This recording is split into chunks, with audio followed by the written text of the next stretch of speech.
আমি Fayaz, varsity student. নিজের পছন্দের কাজ বলতে গেমিং, বন্ধুদের সাথে আড্ডা এবং বাইক নিয়ে ঘোরাঘুরিকেই বুঝি। আর বাপের হোটেলে খাই এবং সারাদিন এভাবেই আমার দিন কেটে যায়।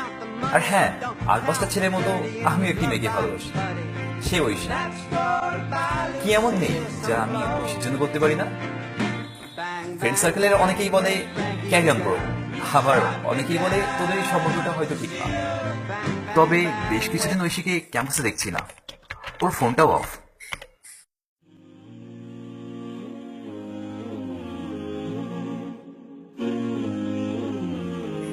ঐশীকে দেখলাম একটি অপরিচিত ছেলের সাথে। আমি জিজ্ঞেস করলাম উনি কে, বাট অ্যান্সার তো দূরে থাক, ঐশী আমাকে চিনতেই পারলো না। ও হয়তো আমার দেওয়া আংটির কথাও ভুলে গেছে। আর আংটির কথা বলতেই ও বলল, তোমার আংটি, এই নাও। ও কি তাহলে ভুলে গেছে সবকিছু?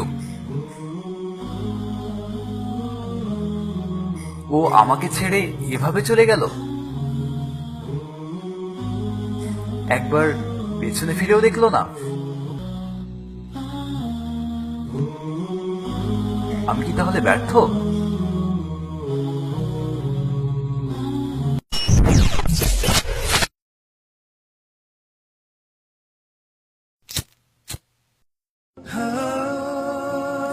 সিগারেট আজ আমার জীবনে প্রথম। সিগারেটের প্রতিটি টানে আজ ঐশীর কথাই মনে পড়ছে।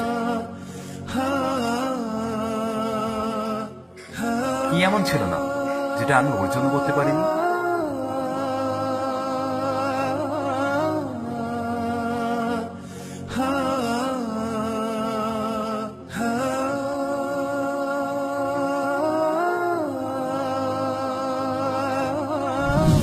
ফয়াজ,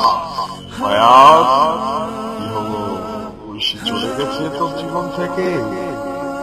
5 বছরের রিলেশন, কত ভালোবাসা তুই ওকে, ওর তোকে ছেড়ে চলে গেল শেষ পর্যন্ত। এখন কিভাবে মুখ দেখাবি তোর বন্ধুদের সামনে?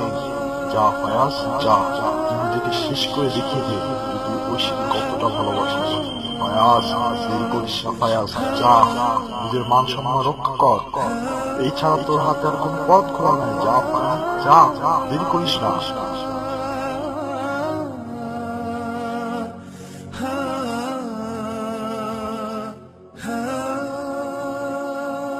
চিন্তা ভাবনা করছিস কেন ফয়াজ? তুই আত্মহত্যা করে নিজেকে শেষ করে দে, লাভ দে এখান থেকে।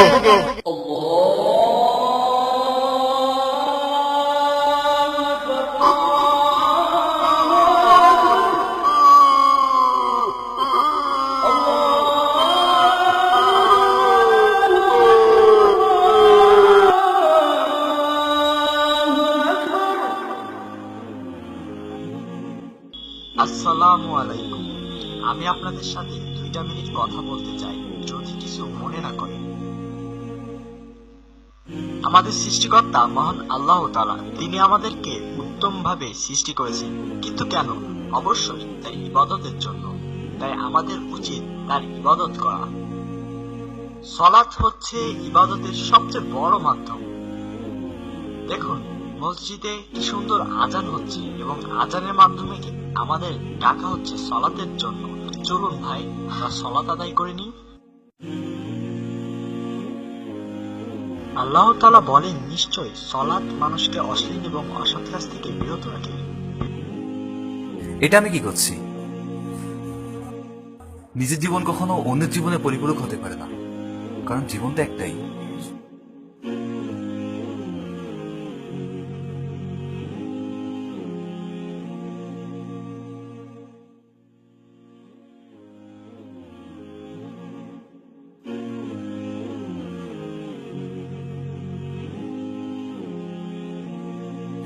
রাসূল সাল্লাল্লাহু আলাইহি সাল্লাম বলেছেন, কোন মুসলিম বান্দা ওযুর সময় যখন মুখমণ্ডল ধুয়ে ফেলে, তখন তার চোখ দ্বারা অর্জিত সকল গুনাহ পানির সাথে অথবা পানির শেষ বিন্দুর সাথে বের হয়ে যায়।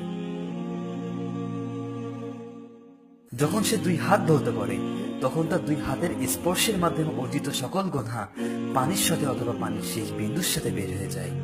অতঃপর যখন সে তার পা 2খানা ধৌত করে, তখন তার দু পা দিয়ে অর্জিত সকল গুনাহ পানির সাথে অথবা পানির সেই বিন্দুর সাথে বের হয়ে যায়।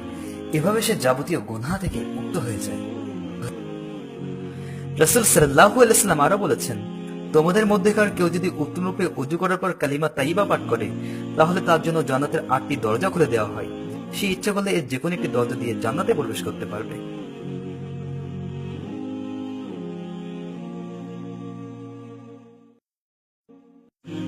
الله أكبر الله أكبر يا الله لمن حمده الله أكبر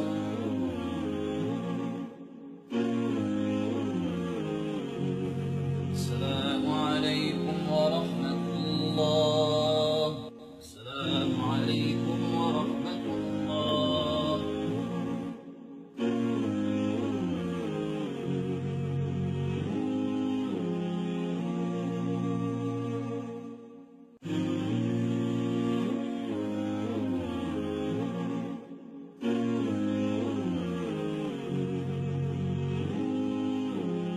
হে আল্লাহ, তুমি আমার প্রতিপালক।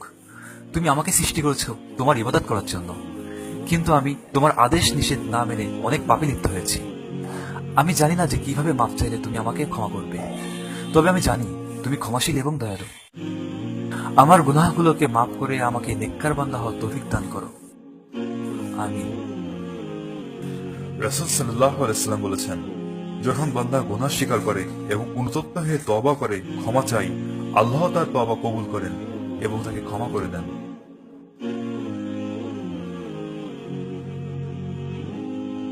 আমি তো নিজেকে সংশোধন করে নিয়েছি, আপনি পারবেন তো?